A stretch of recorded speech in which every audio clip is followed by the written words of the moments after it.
Marley, if you want to.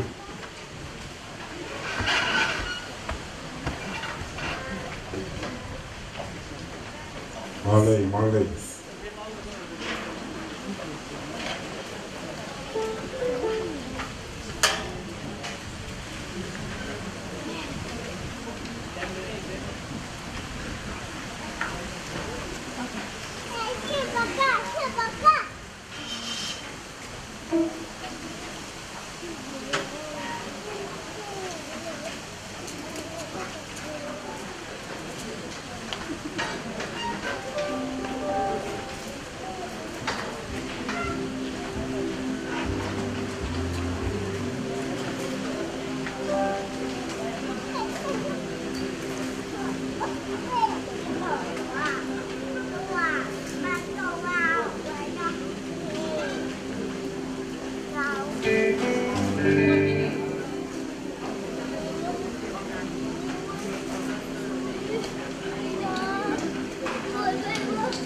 Marley, ikata ke ka whanofo, whamana more mua, a pau ia ni na whakawhi, ki ngau tolu, ka te bire koe i matatahi, o ku ki whenga maari e pe.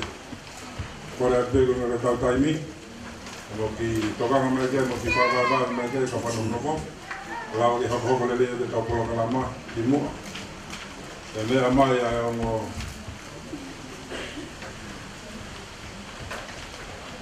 Is it?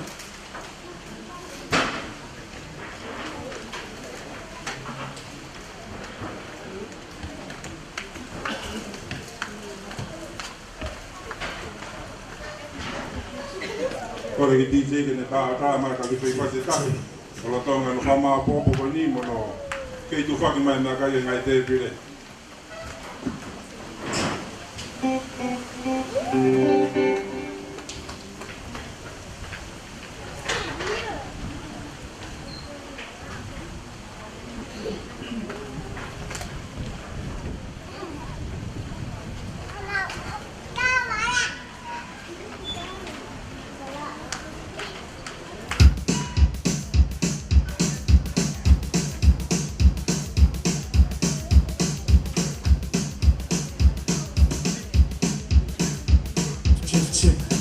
Check on the T.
Tataginoa, sino, sino, dunia kegoe, si ao tatau, o ataku, o maeni fau, etangi o Yahweh, tangi o Yahweh. Oi kai te iro, te e anga fefe. Te katalo aloha, si toke lau, wenga kuou, isi oku mafu. Te tangi o Yahweh, te ai waki o Yahweh. O ikai teu ilo, te teu hanga ki fe.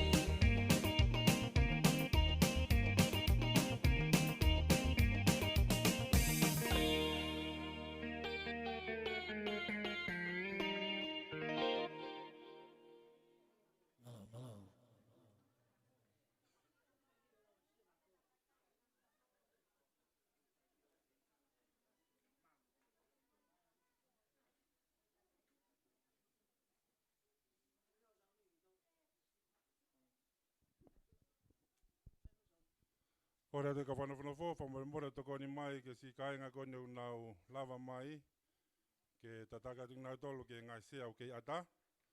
Kore peka sea whake tae mai tau ngai whasi, ko ilo peo ngau ngau e vae kakai, koe ko ilo ka na whaamu ke kamata e lotu pe koe maari e ia hota.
malua tia tia la I huni mo tan I e ti mo si tia talala I me tu malatan Ma ili e matangi kawa no nei kumutangatan E lolo pango tui kita siwak komuna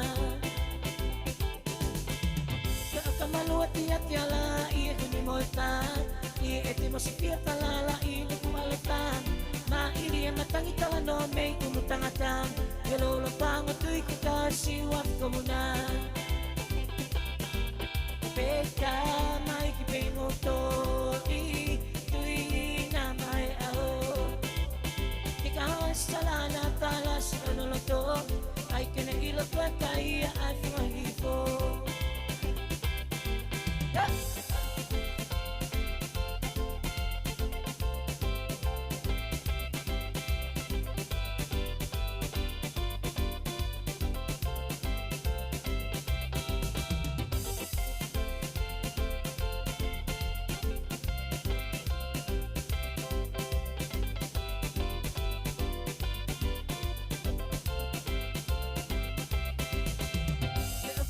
Tia tia la I huni mo fa I e te mo si tia talala I nuku alatan Ma ili e matangi tano nei kumutangatan E lolo tango tui ki kasi wat komuna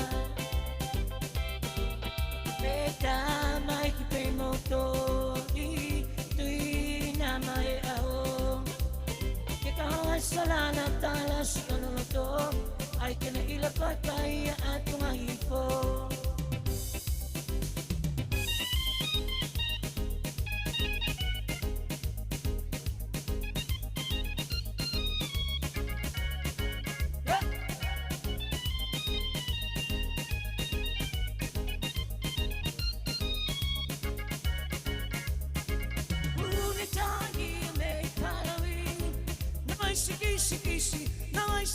Kisi bonita ki me pala Eita tini tina hama chamurau Pavila na mahu Eita tini tina hama chamu Nauruiva seva uramanan Shura ilanan Nauruiva seva huro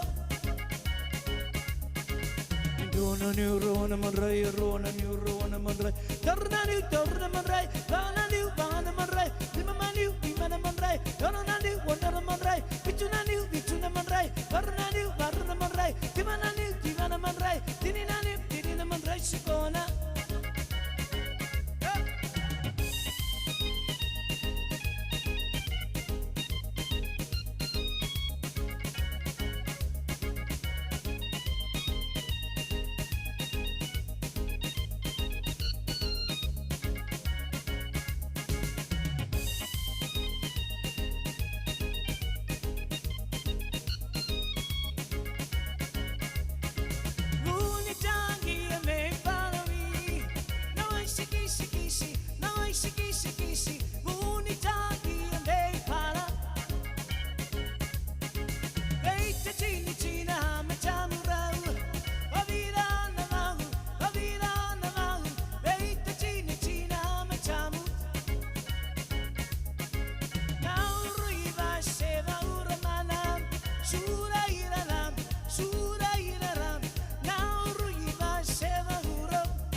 Rona manrai Rona new rona manrai Karna manrai Bana manrai Lima manrai Rona new wonder manrai Bichuna manrai Karna new barna manrai Timana manrai Tinina manrai Shikona Dharmatero Manu chana me chanda guram Manu chana me chanda guram Makashi chokave meram dirakam Makashi chokave meram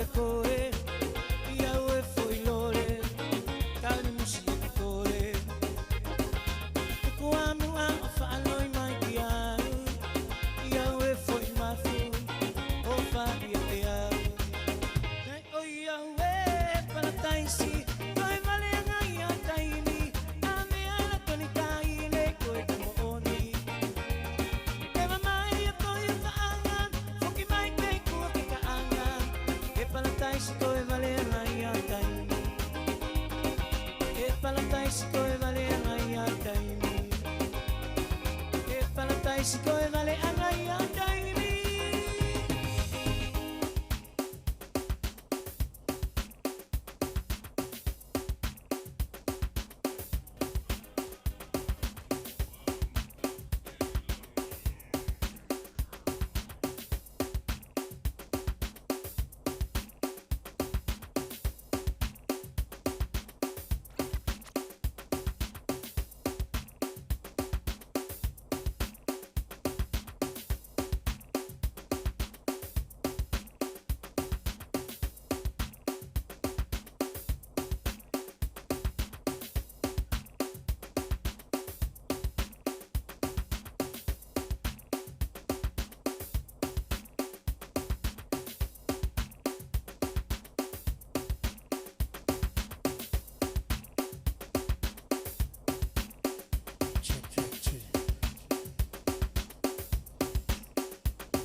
Ladies and gentlemen, families and friends, good afternoon and welcome to Penitavalu and Amelia Tankimuli Ma'ake's wedding luncheon. Please remain seated. Now, the moment we had all been waiting for, a very special moment. It is a great privilege to introduce to you for the first time as husband and wife, Mr. and Mrs. Ma'ake. Ladies and gentlemen, please, a big round of applause for Mr. and Mrs. Ma'ake. The unbeatable foe.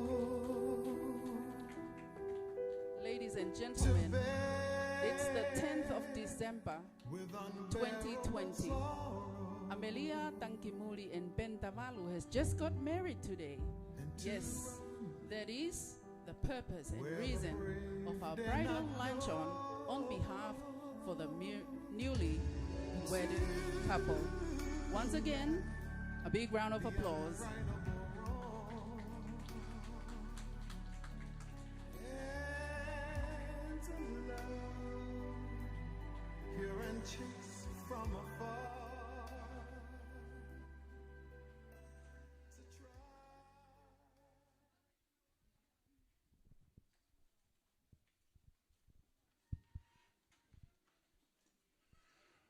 Hoe ki pia moe kāinga. O kore ke o whamalmalu atu i e ngahi talawhapapa katoa pē. Ko whahoko atu pia mei moani. Ka tā pia mei motuani. Ke whakahoko atu e whatongia oi aho.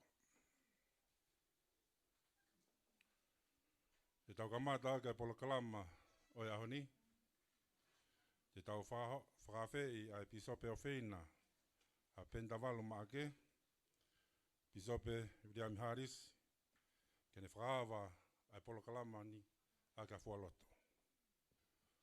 Te kahiria. Te whahoko atu harea whawhelo aki. Ahiri rea ti to whahoko. E whahoko atu ai o au ai kike. Pe tātou ki hoko atu whamia.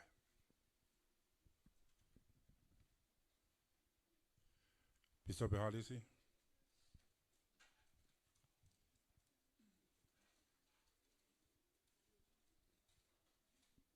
Tau whawhebe ane paseno whina.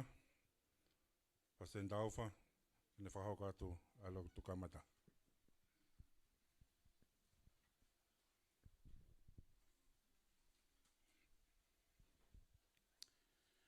Doa koe mau tamai ue a whio I he wani. O kufono mauloto I he honga ia ke whahātu e mau whamalo. Ko ha aho whakoloa, mo whawhiawhia ke mau mo ui. Mau whatataha mai ai I hoa ko eni. O mau whawhata I mo whamalo ko e whelaulau huhu I ho alo ko sisukalaisi. O ne hifo pekia. Ko hiko ki mātou. O mau whamalo ke te koe. Ko hiko ngahi tāpuaki ko toa pē o mo ui ko ni. Whatua sino. Kai mahulu atu e whakalau maari o mau ma. Lawai ke mau ongo ingo fua. Aho ngahi whaino hino. Kau maho ngahi whekau ko toa pē. Ko ke tuku ke te ki mau tolu. Ke mau mui mui ai. E tamahewani o mau honga ia ke whakamalo ke awhiona. Ko hiko hata mau eiki. Moha kau nanga. Whapapau he na mo ui. Ke na whiri. Ke na whao ha whamiri fo ou. I he ahoni. Mau whamalo ko uhi. Ko e loto toa. Loto lahi. Pea mo e whalala ke awhiona. Ke whawae. O e whamiri. O I kai I he mo ui ni pē. Kai tā ngata whoki. Pea mau whamalo mo whiawhia. Ko hui ko e mau au sia. Ai hoa whakoloa ko e ni. Hiri e ngahi o wau. O e mari. O whamalo. O whainga mari e ngahi mea ko tope. Tamahi wani o mau kore. Ke tāpukina mo ki mau tolu. Ko tope ai whamiri. Kāinga maheni o mau heni. Ke whaha ko toa e mau honga ia. Ko uhi ko e whiri kuna whahoko. Tāpukina ange toi ngai pōkalama I hahoni. Mo ki nau tōko tope te nau tataki. Mo whahoko e pōkalama. Ko uhi ke whaha ke mau whiawhia. Pea mo mau honga ia. I he aho pea mo whiri. Ko whai e tamau I ka mai kaunanga ko ia. I he ahoni. Mau kore whamore more atu. Ke tāpikina I peki mau tolu. Ke mau ngoi aho lau maari e. Kai tau te whito ke he ofa e awhiona. I he huafa si sukalaisi. Amen.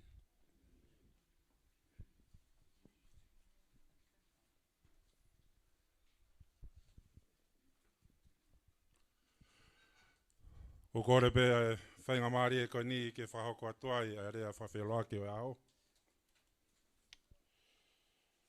Ko whawhei pē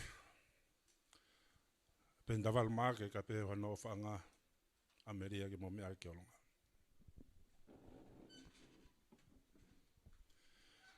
Si kāinga ka pē whake ngai whamiri tau alolo I he kere I kini.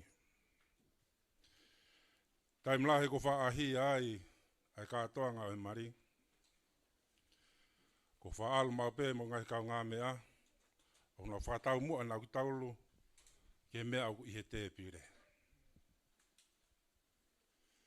Kai e taimlahe ko nofo whakaukau, ko hae mea ko wako, o omi ai e Pentavalu po Mameria i he aoni. I he ngai wike ko mariu atu, na e aia pōpua ki whamamani lahi o tau palofita o whina. I tau mau halato honga ia. I he ngai tāpua ko toa pē ko tau wausia. Ameria. Honga ia motuani. Ka moe whaamiri ko toa o Pentavalu. Whai pa ke honga ia o tari ai motua koini.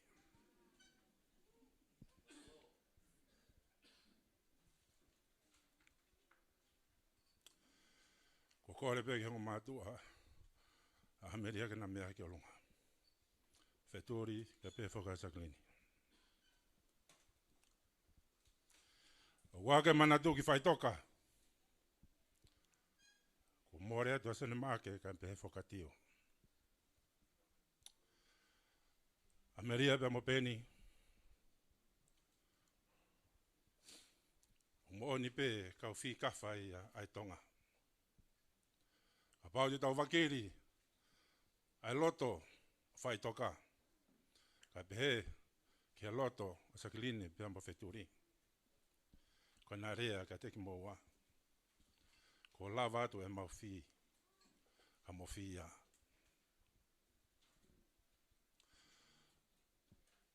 Ko whola ova kau te mohoko atu ki ai. O wea i hono pōre. Ka nā ea ngahi ata na mo sio ai i api. Ka ngai ata ea lata honga ia. O hae fofonga ho tamai Ameria mo whae. Ai whaakataki. Ai wheo fofani. Ka he umaa e whamahu ingai. Ai fuakawa topu tapu na mo lava whakahoko i he ahoni. Ke mo tauhia ki he taingata. Wa mea ta tau peia ke te koe peni. O an angalo. Ai mata hota mai mo whae. E koe pōpuaki peia o ni wha amo. E tau kei tupu hake. E tau au sia. Ngai tāpuake mo koloa o langi. I he mari tembare. O whalahi atu ka teki moua. E whanonga ua manake mo whahoko. Pa mo mao haloto honga ia mo oni. Pa mau whiawhia. Ko e ngā. Ko e mea o lava ke mau wako. E a taimi. Ko tuu atua i te tautu hate pire. O hange ko wheturi pa mo sekline. O sio ka o whiwhine mo kufoha. Una whahoko e o top tapuni. Le vereva ai rea ko whahoko. E o wafa si sokalaisi. Amen. I he oa o e keke. Ka hiri ko ia. Whahauka atu ia e mere funaki. Te tau whawhei e tō taha ko Lipieti Pahulu e ne tāpeki na ai mea tokoni. Malo au pito o peni. Te whawhei heni ai ongo mea mari ke na kātaki mai ki he te pire i mua.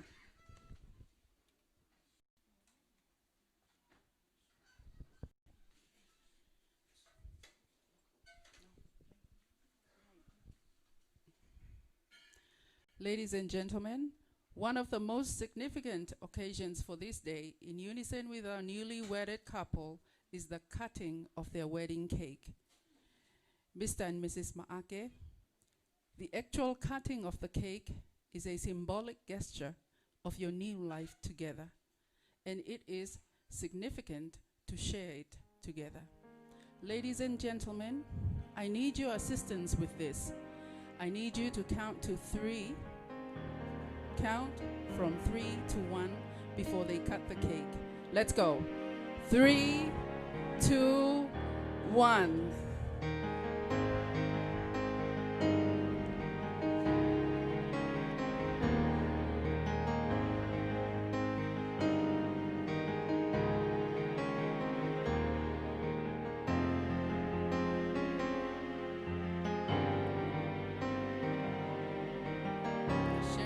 that cake.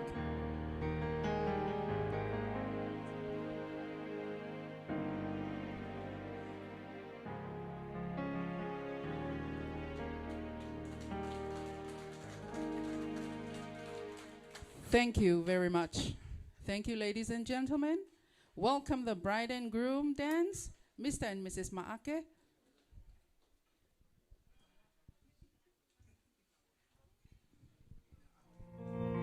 There goes my heart beating, 'cause you are the reason I'm losing my sleep. Please come back now. There goes my mind racing, and you are the reason that I'm still breathing. I'm hopeless now. I'd climb every mountain, swim every ocean, Just to be with you and fix what I've broken. oh, 'cause I need you to see that you are the reason.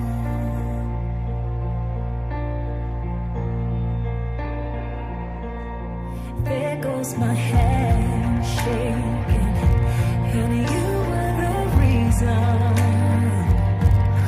My heart keeps bleeding. I need you now.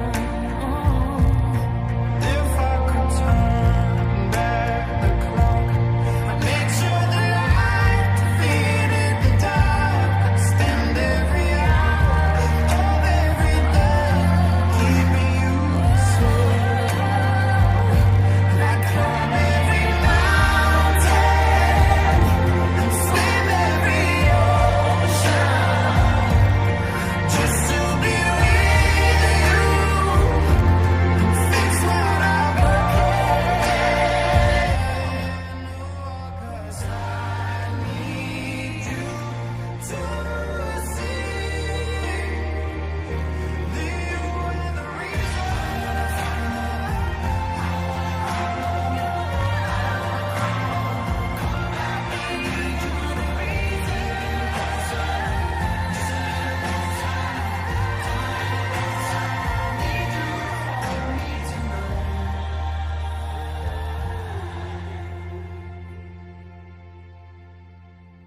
I'd climb every mountain And swim every ocean.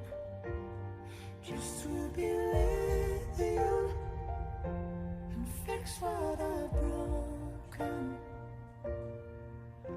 'Cause I need you to see that you are the reason.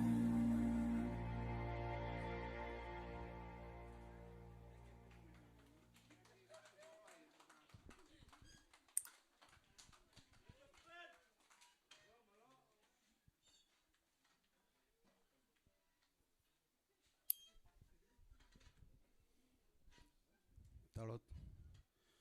O toa maf mau tamai whai vane a Fiona. Hei kai tōkoe mau whawhitaia. Ko hi koe mau ilo. Ai taki hala whanonga ai a Fiona. O mau hausia mai ai whia whakalokani. Hei kina mau I he pureanga. Mau o mea iki he tempare tapua e kina. Mau I he malmalu e whare koe ni. Koe mau whawhetai ai pē mo mau whamalo ki a Fiona. Mau ilo whapapau na e whonu I he. Whai ngata e ngai hala whanonga na mau whauai.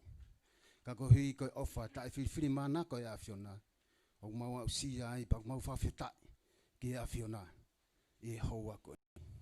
E ke o mau hanga hake ko uhia. Koe whakawhieta e hoko ni. Koe au kai ke mau whakasi I ai pa te mau hanga whakasi a e mau whakamalo ki he a Fiona. Ko hi koe whakatutu he tangata. Ka o whakaau he a Fiona. E ke o mau hanga hake. Koe mea kai o tuku ho mau hauhaonga. ka iloai a ho eki ka umaa e ka taula eki pia maulave ai fa fo o aki a mauivi ko hi ko ngai ngafa fatongia ku ke tuku me e ki whakamore more. Whakawhonu, whakawhoitui ki mā tolu he keresia e whiona, whakataha pia moe ngahi mea tokoni te mau i he whiawhini. Whakawho au a ki ahau mau iwi, pia mo mau ngahi lau maare kutoa. Whai tāpoe kina whakawhoitui ki mā tolu, e hua whao sikolaisi ka ko mau eki. Amen.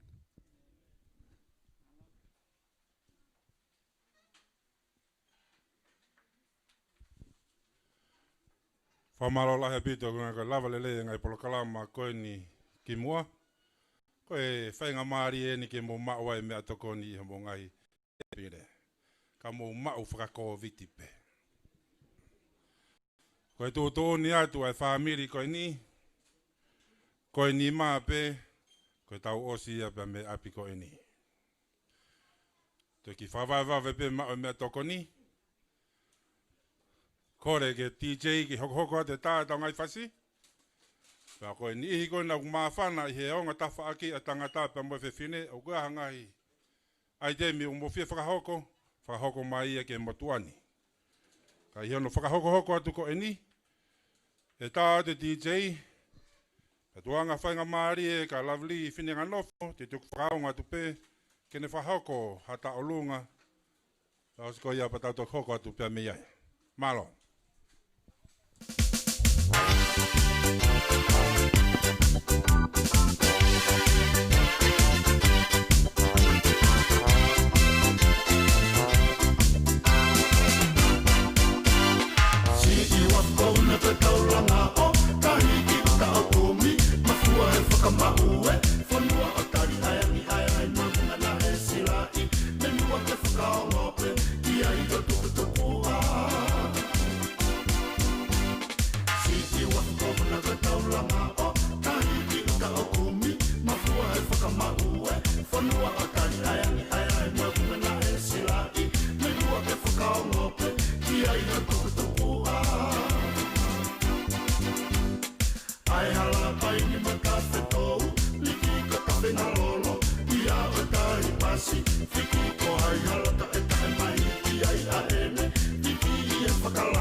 Ke ua no pelota tala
Malola i pito DJ e ki hiwa mai he taimini ko koreangi ki a lovely whinenga nofo ko e nisi a Ameria Maake ke ne whai a whame ite i he taimini. Mo ki pasipasi i mai a lovely.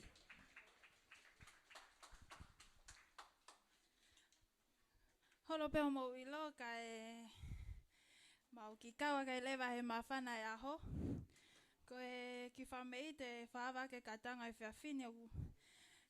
Lele me ka peta, tonga tapu, utu lei wawau ka tahine ko Lovely Marilyn Amelia Whina Anofo. Ko whafofonga e taolunga e hololanga o Amelia. Amelia, o ku i kai ha maua he whamili ha mea. Ke whawhewhia kau aho, ko e ki holoranga pēna mo e tek ke mea tō hui. Kai ha mea lahi ke rawa ke whaha ke ofa, o ku mau ata ofa lahi at ka te koe, he whiri whapotopoto ke whai a honi. Whatangan ke kawe e ki he whawhamilo whai, mo whananganga hokat koe ni. Tua whātu malo.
Maria.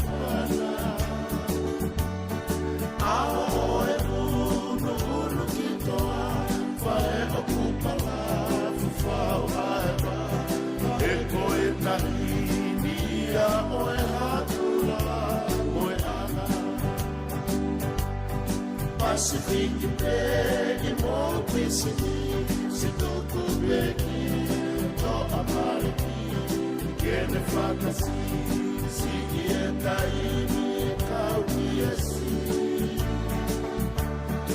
Otomaea, get the Rukino, and the Pacific, get the Ueu, and Doruta Upe, Kuone, Kuna,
Maria.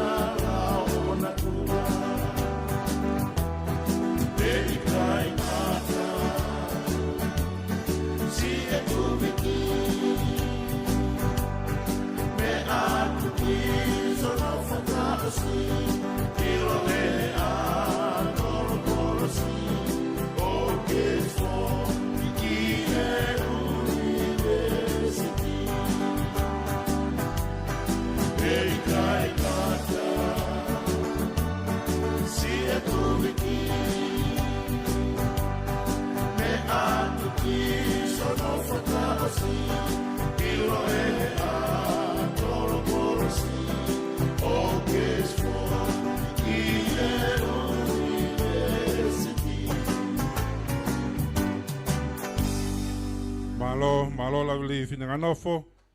E taulunga whakafofa ku ke whakahoko. Kore penge DJ ki hoko te tae mata fui whase tolu. Pe whau te uteo mai rewa ai taulunga ai woti a pentavalu. E whahoko atu ia e tō taha koni ko te wita magere.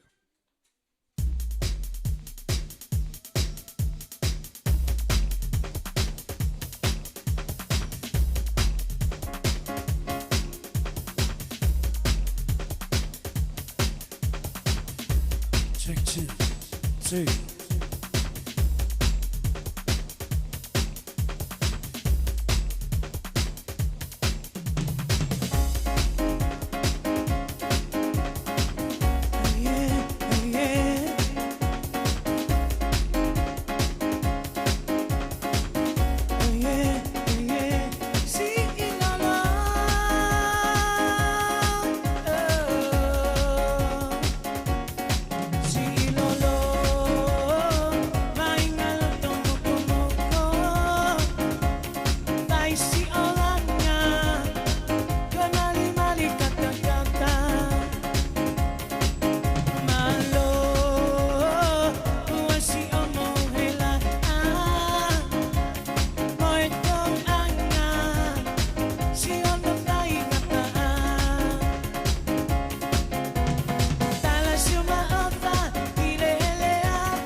Chino matangi lele, it's alawa, ave mai lei, it's a mapalau, samo uafai no sei.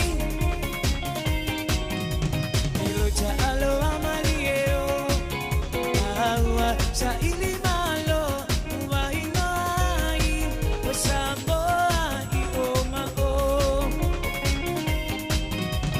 Sio tachuno.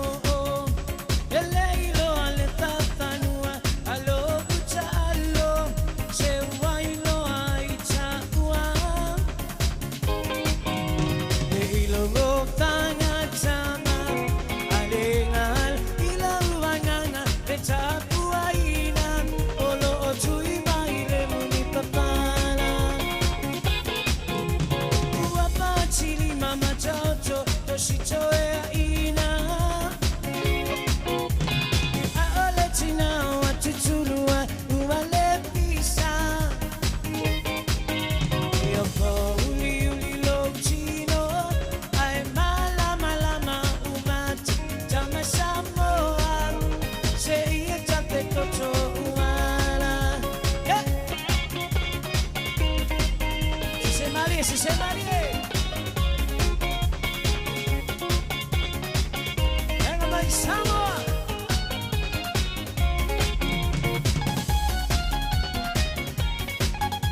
Ay, ay.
Kai pemo mo ki pasi mai e tama DJ.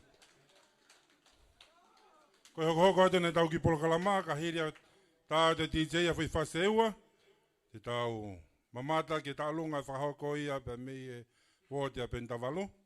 Ka hiri me iai te tau mamata ke ta lunga whahoko he whaamiri e whae a Ameria. Whaamiri a Tseglini. Ka hiri pa me iai te tau mamata rewa. Kia ta alunga e whakahoko atu ia me whae, ta whake whae koe na penta walu, pia me e lau tokai ano, pia me i wholaha. Malo, malo, mo si lava mai. Sefo.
tulo.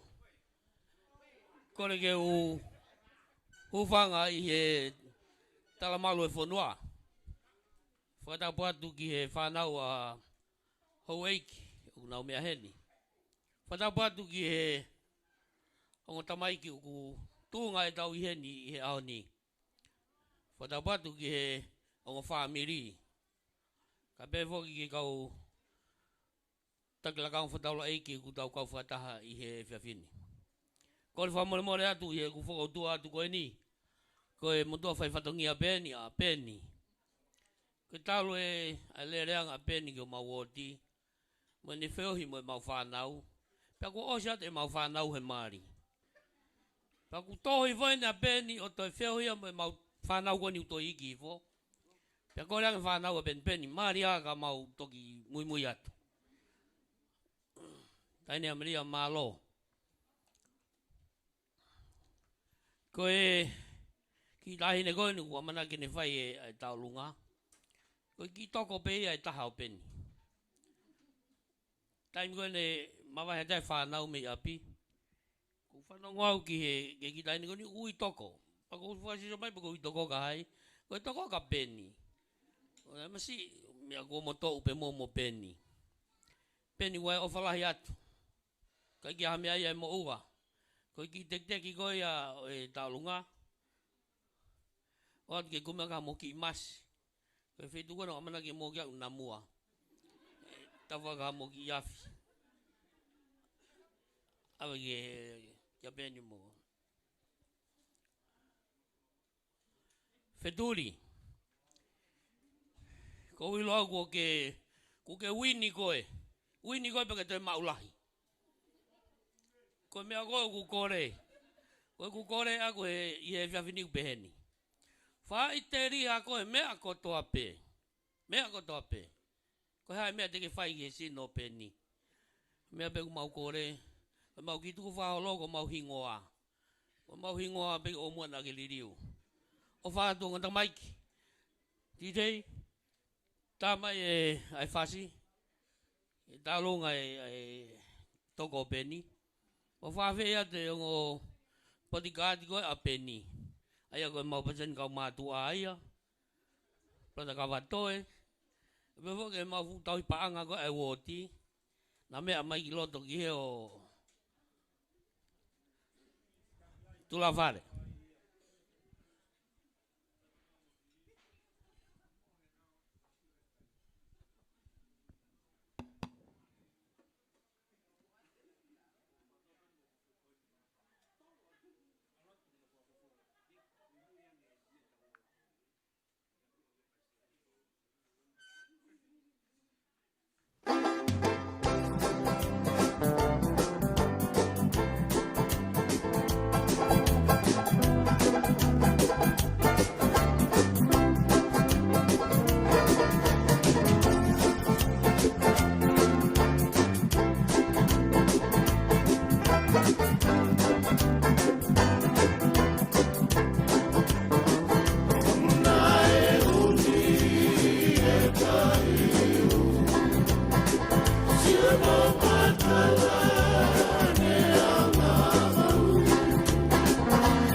Kada ki pe tuma ope tain taulunga.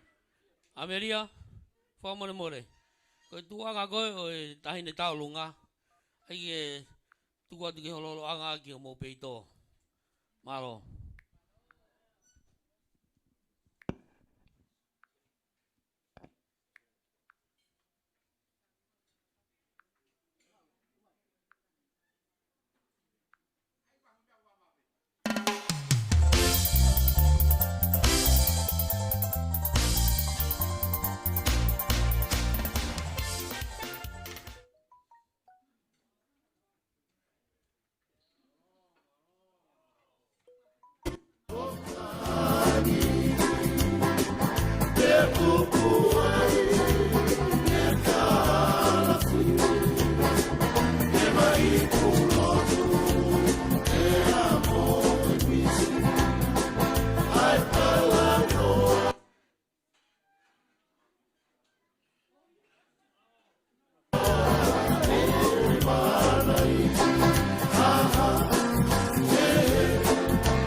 Malo pito e vita makere.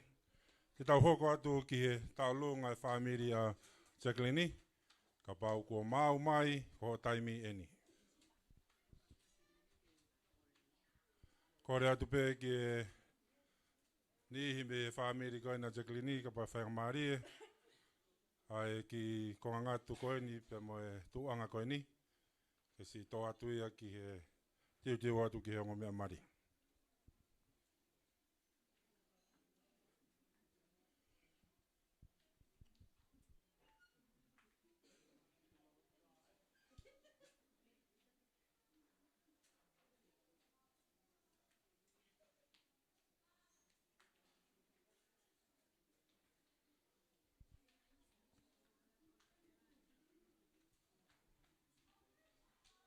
Kahiri ano whahau ko e tā lunga he ango whine mui koe ni. E tau mamata rea wake tā lunga e whahau ko mai ia. Pea mei he whamiri koe na tiweti. Pea mei wholaha. DJ?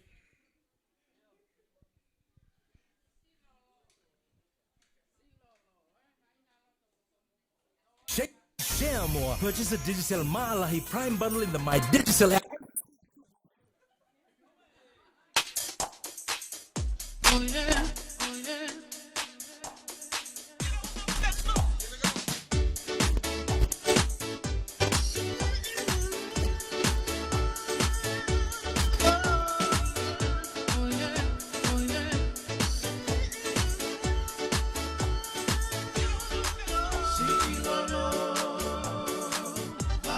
Loto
Male, male, talonga da male, papare.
Malo, malo.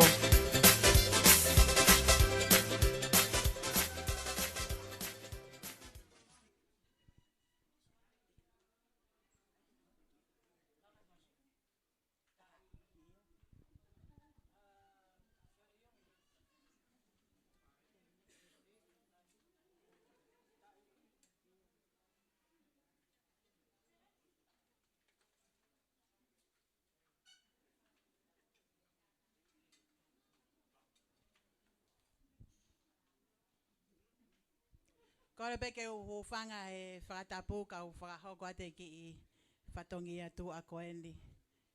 Ko I ki I tau o lunga te o whakahoko. Ko e tau o lunga ia me whakafofonga ia tu ki I holo holo anga o Pentavalo. Pentavalo. Si ho mau iwi. Kau kakapa ho mau loto. Ke whakahoko ho mau whatongi a kia te koe. Ko ki motu I whaitanga ta I tongani. Ko masi waka kohono. Toko ua. Kau maurere mai pe ke whakahoko ho mau whatongi a. Ke oana ke tua noa. Ko iai Pentavalo kou kore atka te koe. Mea hake o. Ho ia nge teki teki pangaki horo horo anga kumi ake hafo I lore vae ko mea pia ku mau mau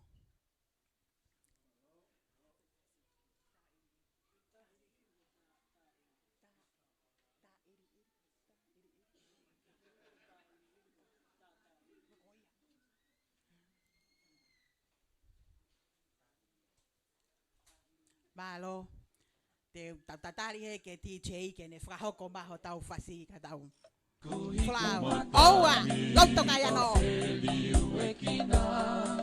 hange Hawaii ka ka tauanga Mali tu uta Lucia ki taulana foi loa ata kana lo ke ia he manawanga Tulia na asongo ai matapa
Koto ki pasi mai talunga ko ni na takiasi.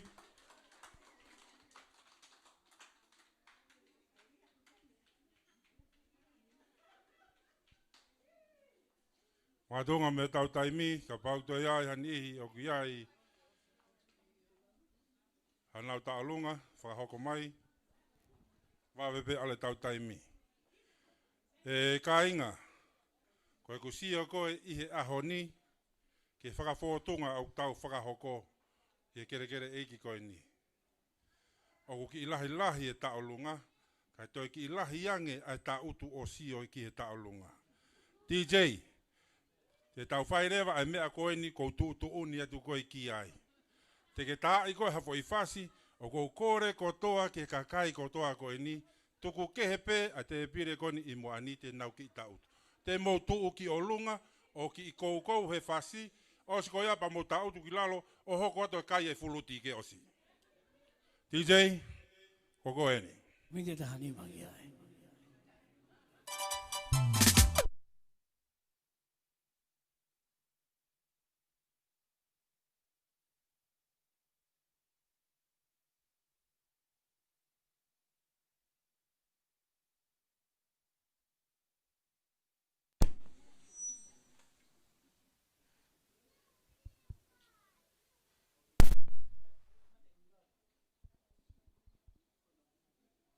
E moi beula.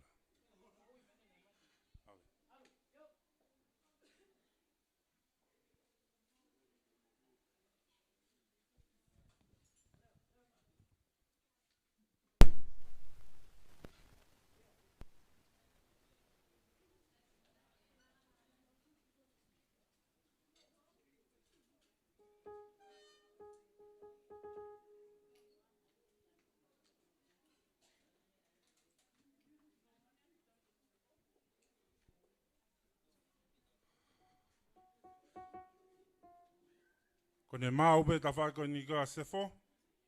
Ka hire whai ai temi ko ni, teu mai ni si a penta walu, veisinia ki walu, tene whakahoko hata alunga.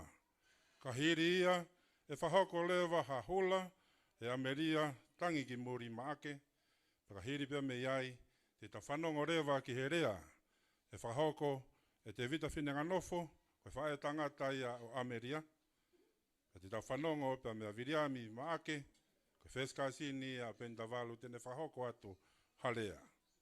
Whakahiripia me iai, ko rea tuku e whahoko i he whini, e whahoko ia pasteni o misiona tonga, pasteni hake ai piu tau. Whako whaosinga o e tau polokalama, e tuku atu ia, ke whahoko e pisope. Halau fia tau fui, ko e pisope ia o Ameria maake.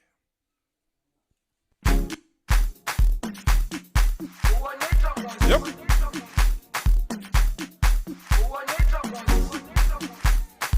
Te vita maki here, ko ka take o ki tu hake ki o lunga. Ki whao he, o si ko ia po moto ki ta utu, wha o si e kai moana.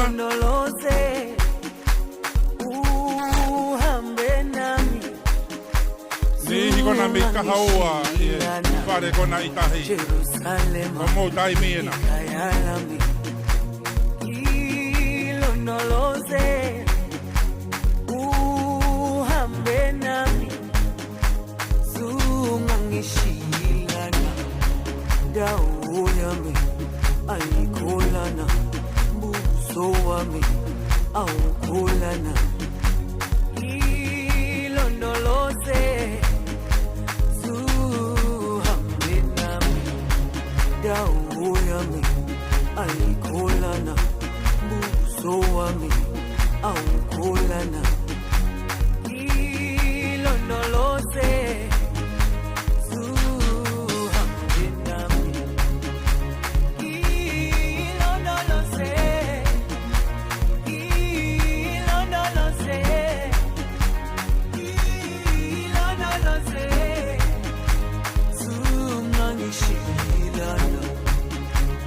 Tuki o lunga penta valo ti skouka tuku ho kaka.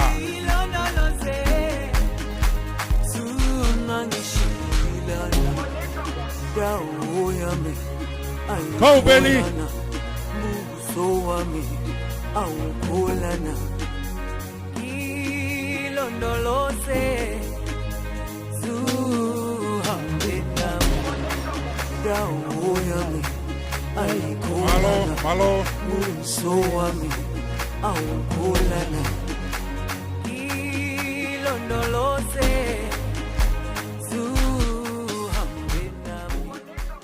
Malo. Malo, ki pas ki ai. Whahauka tu e talunga koe ni e veisinia ki walu, Ameria, ko kore whamore at ka te koe, ko ki nisi kona penta walu, o hoko pe ki ai, he mea koe ve e hala. Te ke toki ako e koe a penta walu ke ve e tonu.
Ke kau whakapare, manatu i e tama koe ni o kurea atu ke awhe maha taha ai.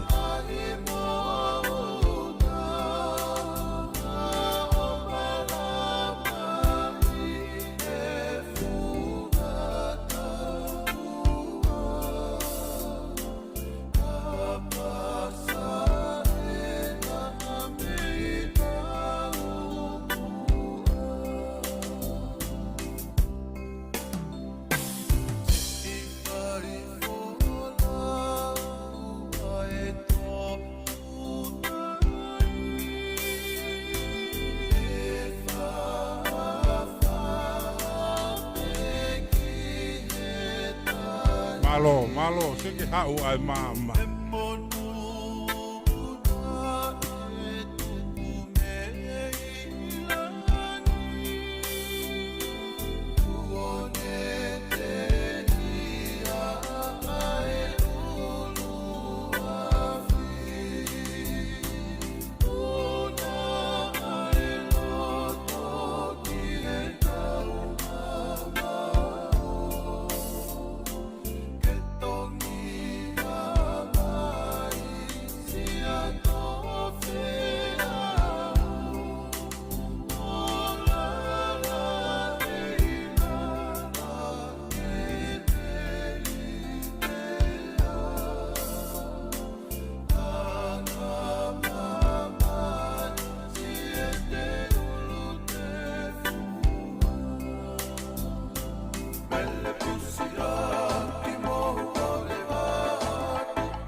Mogi basi mai ai te mina te kosi.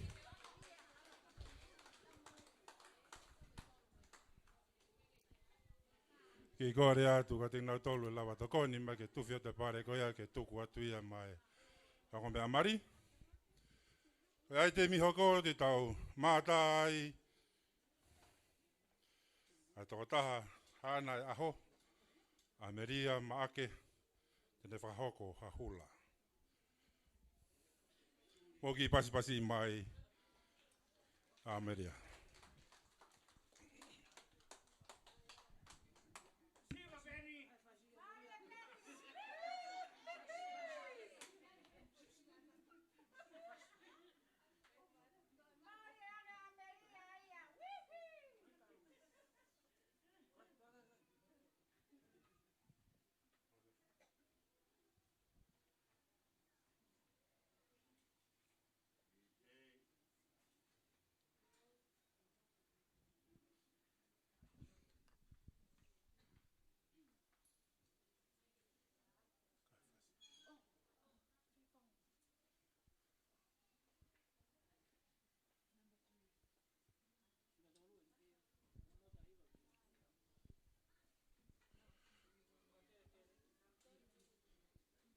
Mogi kātaki pēna si taomia, fasia, a Ameria ia mere, mahalo toi lere mai e toi fie mari.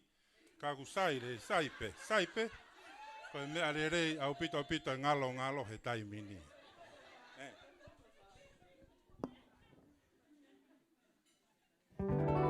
Wapeke o te rangi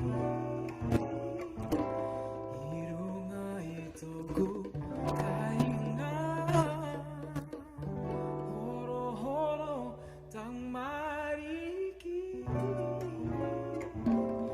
I runga ki te piringa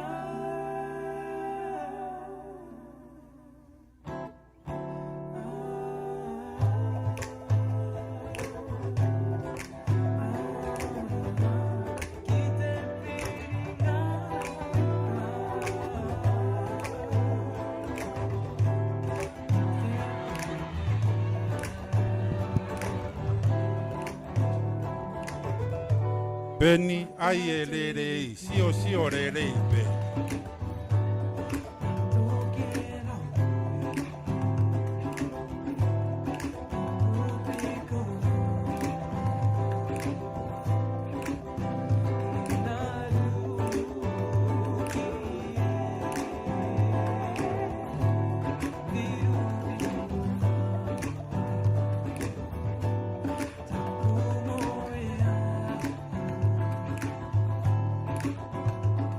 What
Mo ki pasi mai a Maria Make, whameite kone whakahoko.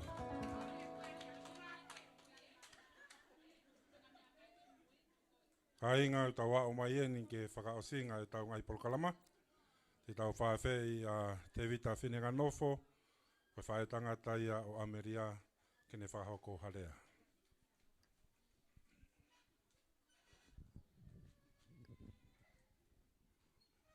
Kareke u whangatpe he ngai talaku whatapu o osono a whaki. Kai ata mua moku ke whawhonga e atu ai ta whaki koe ni o Ameria. Ko tau mua kore whamore more pe i he whatupake kai ki u lawe e au te u kau he rea he whataa koe ni. Na e kamata pea e area i o e whamiri koe ni. Pea me anga peni pea mo e whamiri ki api o Ameria pe na e kore me pea Ameria ka te au ke olanga peo tari. Te awen ki a honi kou te omi e whatongia koe ni kou ongo i ku hala e whatongia ku hili me ka te au. Ikai ngata pehe ku tae kai. Kua tawa mai e whoirea koe ni. Pea lolo mai e. Kai hehe kai aha ka vengerea o e whewhikoe ni. Kala mono pe ki e whamiri whokoe. Kataki e pini kau te hewa ko Ameria ko e ngena ki pusiaki a aku. Pea na mau tokolahi longolongo he komato e whakakina holo he kona i longolongo. Pea ko Ameria na e fua holo pe he mau alu holo. Na ia upe ki he mau o ki kolo na e fua pe kei pepe. Kai fiukumi holo e neongo mātua. Pea whawhetai he tupuaka Ameria i kai ke sio ki he ngai mea na mau, ngai toonga na mau whai. Kane fou e hala totonu o e mo ui. Wao mai ki he koe ni, kone whiriga kono ho se panito whanga. Whamalola hika te koe peni o whiria e o whine koe ni, ki hoko o waisi. Pea neongo ku tau waofi pe i.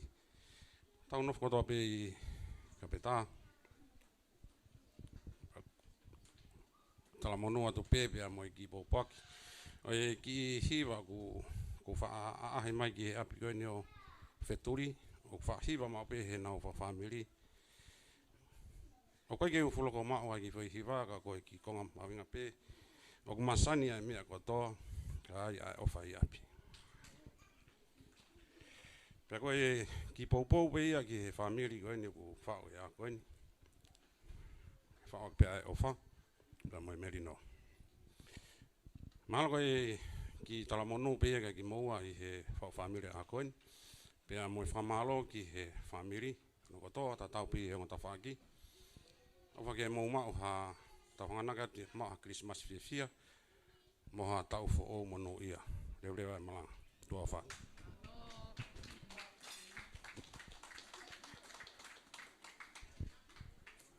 Whamalola he pito te vita whina nofo. I e lea whafofa kone whahako me ta whaki o Ameria. Whenga mari e koe ni e tukuanga e ka viria mi make. Kene whahako e lea me ta whaki koe ni o Pentavalo.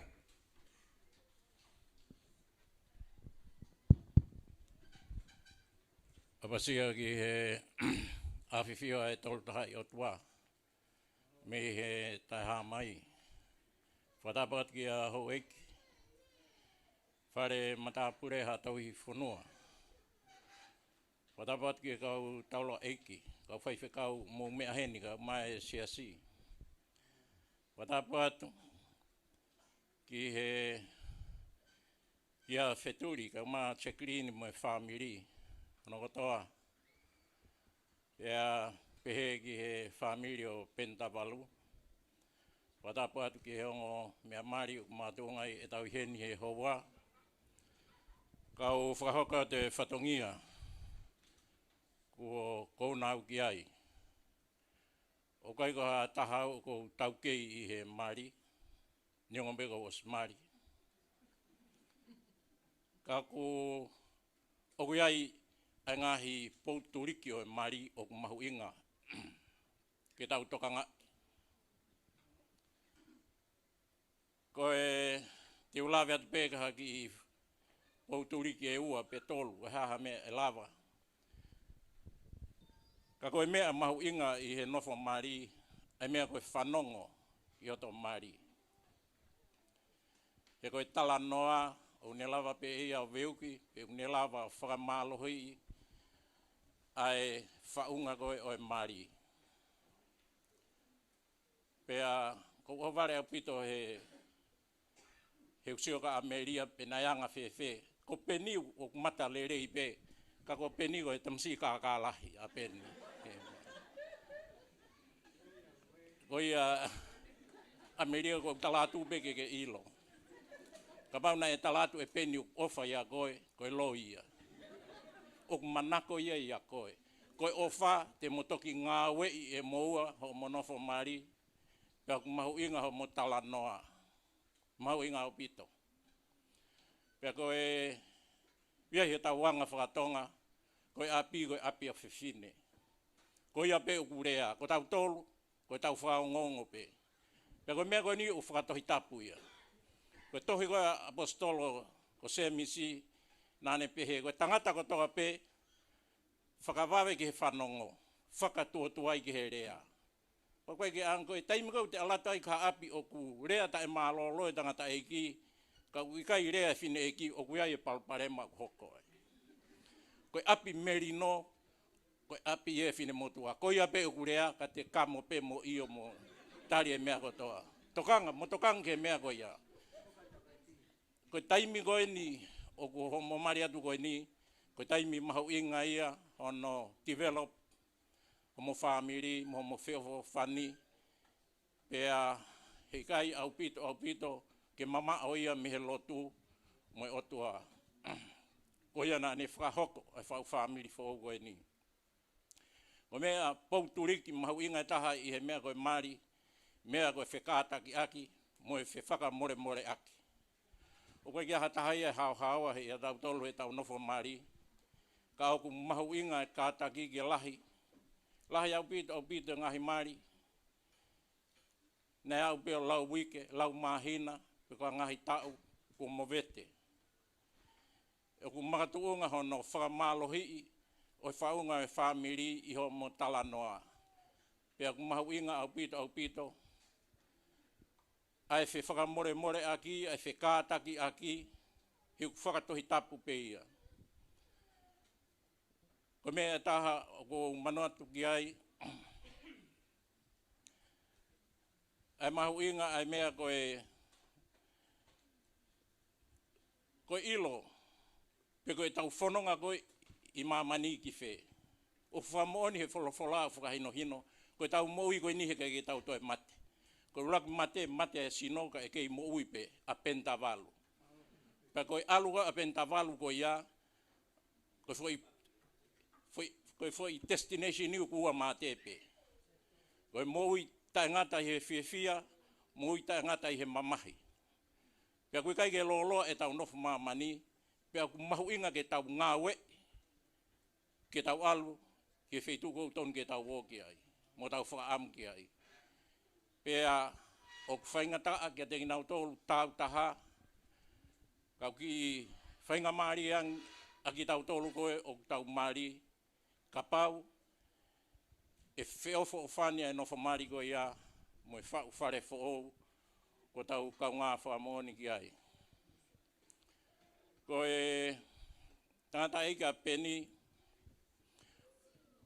ko e fika taha ia i he whanau e tō taha tolu e mau whangata mai. Ko lahi taha ko William Maake u whahingo au ki ai ko tangata eikia a Ellen V. Mahi. Pea fika hongofulu e tamai, fika taha a Sione, tamai a Pendavalu. Pea ko nau pekia kotoa toi befine eiki e taha ko tio whainga o nofo vavau halau furi. Ko ia pe ukto he whanau e tō taha tolu ko ia. Pako mau whamiri ko whamiri anga le rei. Museo pe ka pen. Taimi ko tau he ni ai. Ko taimi ko tō taha ai. Whatu tā maki au pito.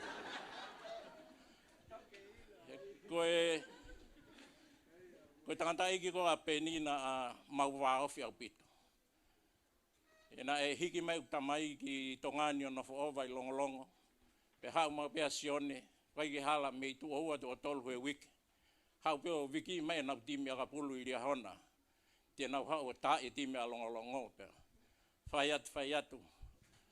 O aluka Sione kai whamatala mai he tangata eki. O ke ilo Sione. Ko vet okha. Ko Sione foko e Ko taimi koe na e tahiwa ni mga fulune ai e ki hoka tofua e mau tamai. Mo fo i toko nima whanau tangata i iki.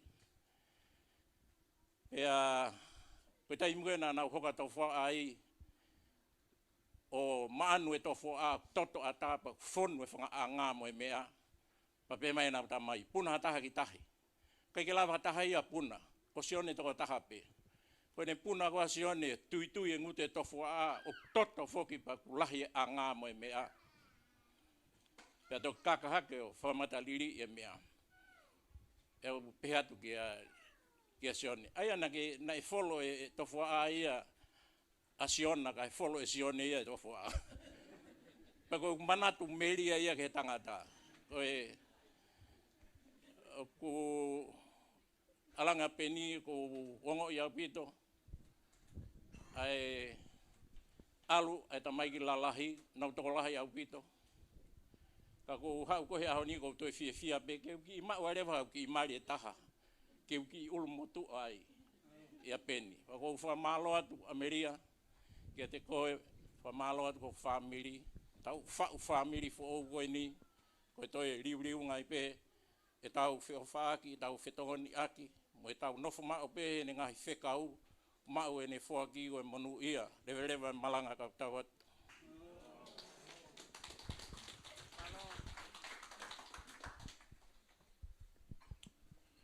Malo veliami. I ta whanau nge pasi ni misiona tonga. Hake ai piu tau. Tene whakaosi ai polakalamani ai ka harea tuku. Ka hiri ia di ta whaafea pisa pe tau fōi gene whako e tau lotuku. Malo.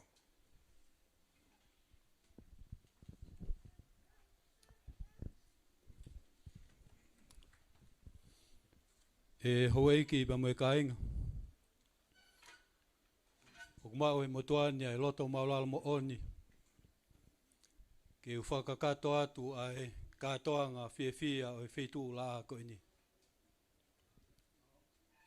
I he lau maari te tau o tau tuku ai ha whawhitai mo whamalo. Ke tau tamai he wani o wha. Ko hia ko ngahi tāpua ki ko toa pē. Ko ne whakoloa ki e tau mo ui. Mo tau ngahi whamiri. Ka koe tumutumu. Ai whamiri ko ia o Pentavalu pe mo Ameria i ahon. Ka wikai ke ahlea whiunga. Ke tau tā pafua i ano huafa toptapu. I e whawhitai mo oni. O tau whawhitai ko uhia ko e ne palani o e whiawhia. Na e whatupu e hono alo e sisu ka eisi ai mamani. Pia koe tumu e ni whatupu. Ak taua. Koe whanau ai tamai. Nei whahoko e whatupu. Koe uhia. Kai malawa. Ke hoko ai hinga. E taimi nei mahino ko pau ke whakahoko ai hinga. E ulaki ongo mātua. Nei os teu he tamai. Hano alo ko ia ko si sukalaisi. Ke fuaki mai ke whakakato. Ai palani ko ini. Pena e hoko ai hinga ko uhia kai malawa. E si sukalaisi o whakahoko. Ai whakalelei ta e whangatangata. Ke huhui aki tau tolu he mate e whatua sino. Mo e mate e whalau maari. Pea koe ngai activity ko tāpe o whahoko i e siasi o sisu klaisi o kau maanio ni ngai haki muini. Mo e whakalelei nei whahoko e sisu klaisi. Hei kai ke tau lawa o toi whoki hake ke tau tamai he wani o wha. O gnau hu utaha ko tāpe. Ki he uau toputapu ko ia. I he tempare. Ai e nei whahoko e peni pe mo Ameria. I e hoatani. O nge ko ia nei wholofola si hova kini palofita. Ko e mea ko tāpe kua whotu e si hova. Kua pau ke tuu ia o taingata. Ko e wholofola ia, mo e whakamalo e whaamilia ko loto. Ke tau mātuku atu me ai, i he polokalama ko ini, ai o wau mahu inga ko ia nei whahoko i e whare o tua. O tau mai o whawhiawhiai. Ai talango fua, a peni, pia mo Ameria. Ko whotua pe i hok tangutu a ngā. I hek whiawhia ko loto au ke utangi. E uhange ko ia ko e leto ngā. I taimi ne whahoko ai e peni mo Ameria a ena hulo hula. O kou whaamu pe pehange mai ko i tō taha ene ho ngai fuha. O whahoko haani sila i he tempare. Ko wha i tengia o uhiki lahi. O ne whapai atu he ako i Hawaii. O kai ke toi halaini ha mari e ne tā mai ai. Pau bea tsan. O ki kai ke ngoi u ke whakapiko piko he tu laine mai. Ka koutui e whamiri ko e whia pa ko popo au pito. E popo whahoko e vita ka maaviri a mi ki honga mātua a whaau ko ini. Ne honga mahu inga e o wau ko eni ne whahoko i he tempare. Ka koe hoko atu ko ia hiri ko ia ai mari. Hange ko ia ko glave e hifo i tohi whaafe. Hange ko ia ko whaosi ko ia ngahi whananga ko ia ngahi love story o whaosi aki. And they live happily ever after. Osmea i pei peni mo Ameria. I hongong lele o si sukalaisi. Ko e loi ata ai whakarea ia ko ini. Hange ko ia ko whakalolahi ko whahoko e biliami. Ko e hiri ko ia ai o wau mahu inga ko ini. Ko e hoko atu ko ia hau mo whamiri. Ko e whatongia ia o ki moua. Ko e whatongia ia o ki tau tolo na katoa ke popo i o mo whamiri. E ko e whoki ko ia. Ki he pureanga e o tua ki he uluaki o naunau wha celestiale. O tau hifo mai ki he maamani ko ini. Whafoi tui. Ka ke tau whoki ki hono ao. Ko pau pe ke tau whipe ki nima. Ko e huse pāniti, pia moi waifi. O tau whoki atu ke te ia, ko tau whakakato e ngahi mea ko tau pe. Aia ko ne whina ngalo mai, ke tau whahoko i he mamani ko ini. Pia ko whamoni e te tau tolu e whamiri. Ko e lau maari e whiwhia ko ini o tau ongo. I e hoa ko ini. Ko e lau maari e ia, oi o tua. Ko koe malo hia o lau maari e mao ni. Hange koe ki lea mo popoak ne tuk mai te vita ke tik tau tolu. Ne mea ge palofita ko molo nai. Koe manawa ofa, ai ofa hao a koe ia asi sukalaisi. Koe ia tene mao, ai ofa koe ia i he afa osi, e monu ia. O hange koe ia koe ongo tau mao, i whiwhia, te moe katoa ngā mau inga koe ia, o e houa koe ni, i loto maulalo mo oni, pe i wafa si sukalaisi. Amen.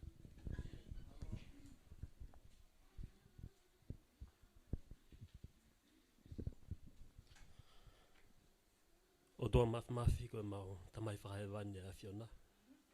O mau honga ia koe whainga maari o mau ki mau heni ai, ke whakakakato ai polo kalama, whau family fo a Pentawalu ka maa Ameria.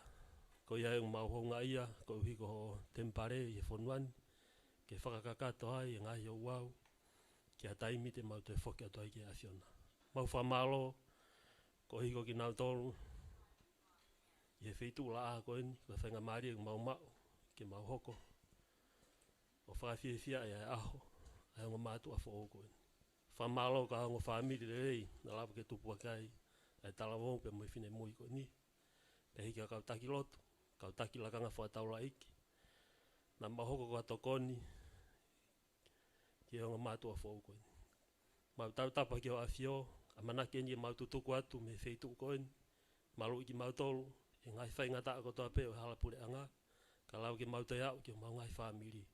Tāpe ki nau ki nau tolu, ko ngai whamiri koe ki nau heni, ki nau mau ha lau maari e tatau moi, o mau e ahoni. O mau kore whamore more atu koe hulu molahe mau ngai vai. Koe loto e moi huu mau whai, loto mau lalo mo oni, e wafa si sukalaisi. Amen.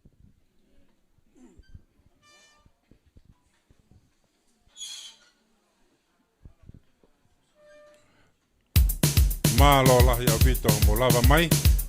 Mo foki atu whatawang pete mo mau ha Christmas te fia mo tau fo o monuia. Malo.